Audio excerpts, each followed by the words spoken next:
시 소설은 가능은 한데 굳이 그럴 목표하고 이게 맞지 않습니다. 결이 맞지 않습니다. 행간 또는 스토리 자체를 즐기기 위한 게 목표인데 이게 그런 목표하고 맞지 않기 때문에 저는 뭐 가능은 하지만 굳이 그렇게 읽는 건 맞지 않다. 저는 그렇게 생각을 하고요. 인문학도 가능한가요? 뭐 이게 저는 이제 생각을 하면서 읽어야 하지 않나요? 이거에 같은 말인 것 같아요. 그러니까 생각하면서 읽어야 되지 않냐. 그렇게 뭐 조그맣게 막 그냥 그 저자가 얘기한 것들을 그냥 깊이 있게 생각하지 않고 읽어도 되는 거냐라는 질문인 것 같아요.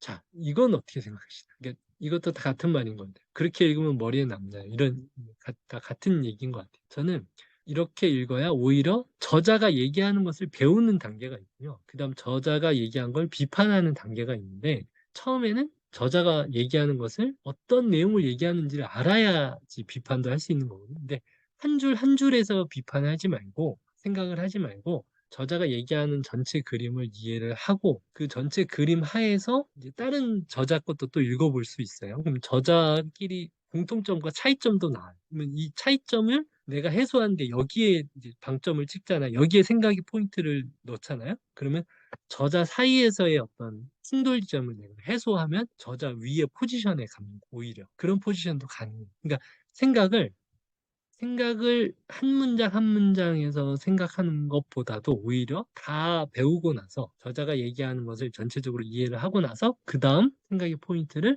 어떤 부분에서 내가 도저히 이해가 안 된다. 그 다음 생각을 해도 된다는 거. 그래서 나중에 생각을 조금 뒤로 미루자는 겁니다. 그리고 또 하나 생각하는 방법이 또 있습니다. 그게 또 책에 또 어딘가 있어요. 그래서 생각하는 방법에 대한 책을 또 내가 얻을 수가 있습니다. 그래서 결국에는 생각을 잘하는 그 책 자체를 읽는 거는 저자가 얘기하는 포인트들을 내가 얻는 게 목표이고 나중에 이것을 가지고 이런 점들을 모아놓고 내가 내 생각을 조합하는 건 또 다른 데 또 하면 된다. 뒤로 미루거나 더 좋은 생각법을 알기 위해서는 또 독서를 이렇게 하면서 가야지 독서를 그런 독서 굉장히 중요한 독서법이 그 독서가 있습니다. 굉장히 중요한 그런 책들이 있는데 그걸 만날 확률을 높이는 거예요. 이렇게 버리면서 가야지. 왜 책을 빨리 읽어야지요? 제가 방금 말씀드린 생각하는 방법에 대한 책이 또 있고요.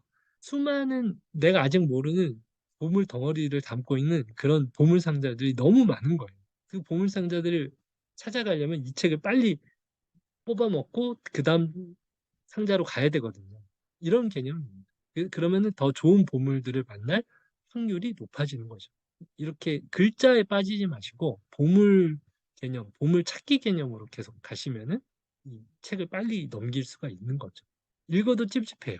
20%만 읽었기 때문에 그리고 결국 20%를 읽고 80%를 얻었지만 그 얘기는 20%를 아예 안 봤다는 얘기이기도 하고 아예 모른다는 얘기이기도 하거든요. 찝찝한 겁니다.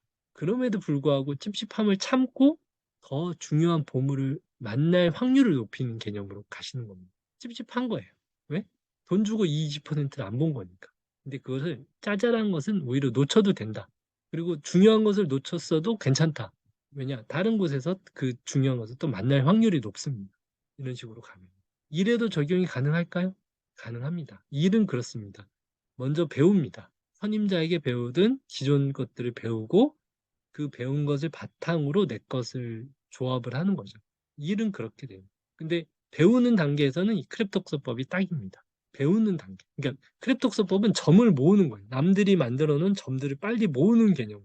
보물들을 먼저 가져와서 나중에 이걸 썩는 거는 나중이에요. 빨리 얻는 개념으로 생각을 하시면 되고 남은 80%를 읽고 싶어요. 이런 책을 만나기 위해서 빨리 버리면서 간 겁니다. 80% 읽으시면 됩니다. 예, 자유도가 높은 방법이에요. 정독은 뭐고요? 속독은 뭐고? 독서법은 뭐? 크랩 독서법은 뭘까요? 정독은 앞에서부터 뒤에까지. 근데 정독이 안 되는 사람은 속독도 올릴 수가 없고요. 독서법 자체도 올릴 수가 없어요. 때로는 정독을 하고 때로는 스킵하고 이런데 정독을 해야 되는 부분에 정독할 줄 모르면은 이제 안 됩니다. 요거는 국어 성적하고는 관련이 없어요. 크랩독서법은.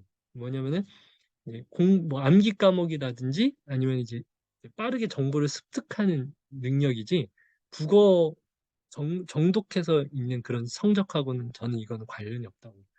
국어 성적은 정독입니다. 정독 을 빨리 할 수 있는 능력. 그게 정독 위에 속독은 뭐냐면 이제 눈을 시폭을 넓게 해서 이렇게 팍팍팍팍 찍으면서 눈알을 돌리면서 이렇게 가는 건데, 이거는 저도 해봤는데 저는 속독은 뭐 해도 되고 안 해도 되는 것 같아요. 그렇게까지 감동적이진 않지만 이 독서법은 제가 공부를 해서 이제 여러 가지 독서법이 있다. 그래서 정독 위에 속독이 있고요. 정독 그 옆에 이제 속독 옆에 독서법이 있는 겁니다. 그리고 그 독서법을 공부를 해서 제가 이제 뇌신경 연결 관점으로 재해석을 해서 심플하게 조각내서 이제 중요한 부분들만 이제 발라내서 제 나름대로 이제 모양을 갖춘 게 크랩 독서법이라고 보시면 돼요.